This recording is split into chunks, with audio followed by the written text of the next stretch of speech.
السلام عليكم ورحمة الله وبركاته. أهلا بكم في حلقة جديدة من حلقة محلاوي. دلوقتي بنتكلم عن صفقات الدوري المصري في يناير، واحنا هنقسمها دي 5 أجزاء، أو يعني جزئين. يعني الجزء الأول إن احنا هنتكلم عن ترتيب الدوري، يعني السيراميكا أول الدوري فهنتكلم عن صفقاته، بعديها الزمالك وبعديها بيراميدز وبعديها الأهلي. طب تاني حاجة هنيجي نتكلم عن أبرز الصفقات اللي كانت موجودة في الدوري المصري، وهنتكلم معاكم وهنبتدي بسيراميكا كليوباترا. حقيقة سيراميكا كليوباترا عاملة صفقات كتيرة. سيراميكا كليوباترا جايبة 2 محترفين و5 مصريين. ال5 مصريين جايبين محمد عبد الله، عمر كمال عبد الواحد، واحمد عابدين، محمد رضا بوبو، وزياد الشيات. كل اللعبة دي عارة ما عدا محمد رضا بوبو 3 سنين ونص بس. فترة البيع هتيجي من ناحية بيراميدز. يعني من الاخر كده اللي عايز يشتري محمد رضا بوبو هيجي البيراميدز، مش هيجي لسيراميكا كليوباترا. معرفش ازاي كده، قوانين غريبه.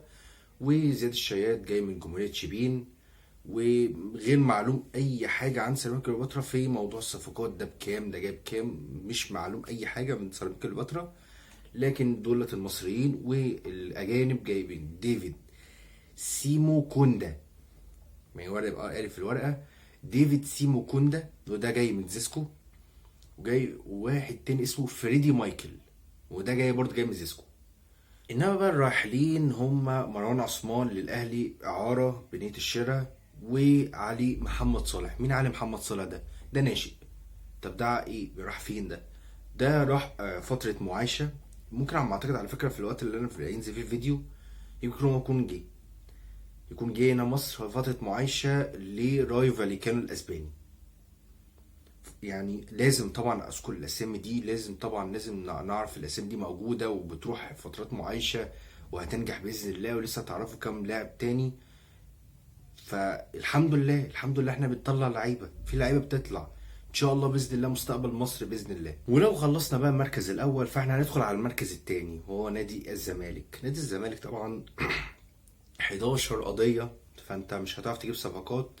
لكن هو مشى اهم لاعبين عنده غير فسخ العقود.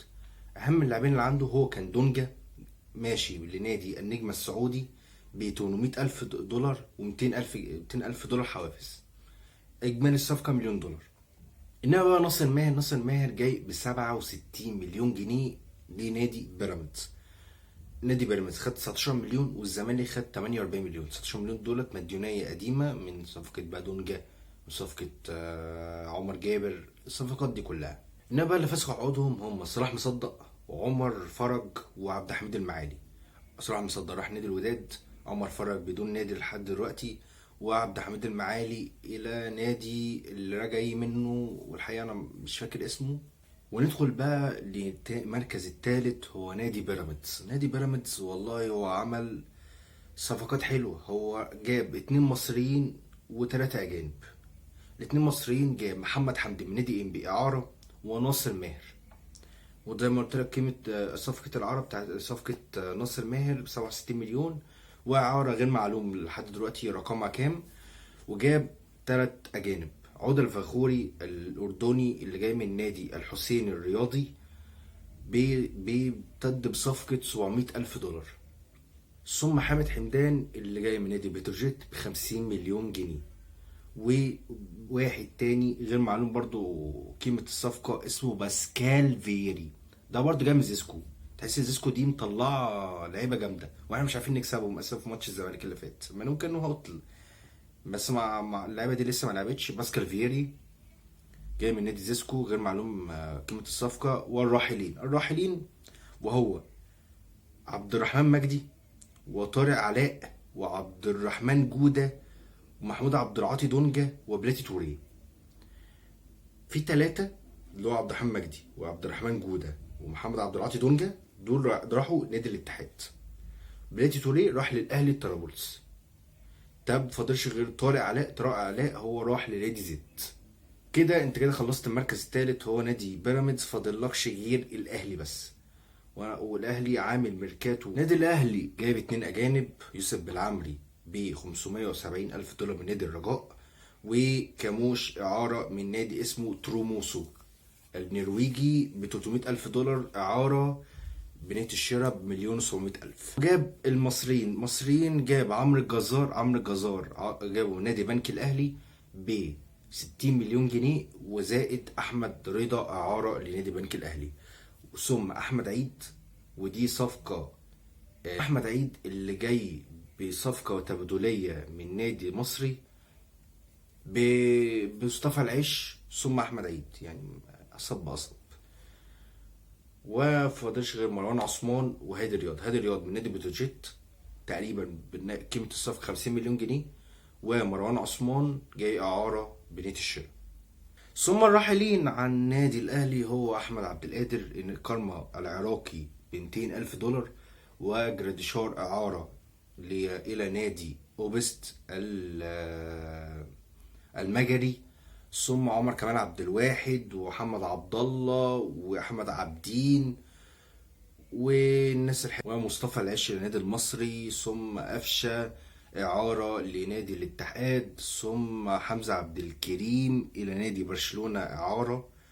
والمفاجاه الجديده اللي فيه بلال عطيه راح لراسينج الاسباني. ده في الدرجه الثانيه، فتره معايشه سنه ونص مقابل مادي، وباذن الله ليه مستقبل باذن الله. كده مفضلش غير ابرز الصفقات التانيين هو نادي الاتحاد الاسكندري. رجع مبلولو تاني، الهداف اللي مهما كبر هو لسه موجود، وممكن يوانس شيكو بنزا هو اساسا يعني خانقنا كلنا النعامه. ونادي انبي بيفاجئنا برجوع محمود كهربا اللي هيلعب ضد الزمالك وهيجيب في جول. ما هو كده مش هيلعب الاهلي، هو هيلعب الاهلي ايه بس السنه الجايه لو اتجدد له. قيمه الصفقه 6 شهور. ما فيش قيمه، مش عارفين لسه لحد دلوقتي كام، بس هي تقريبا من 3 مليون جنيه ل 2 مليون قيمه الصفقه اللي كانت بتاعت كهربا. وبكده ده ابرز الانتقالات الدوري المصري. اتمنى تنساش لايك الاشتراك. السلام عليكم.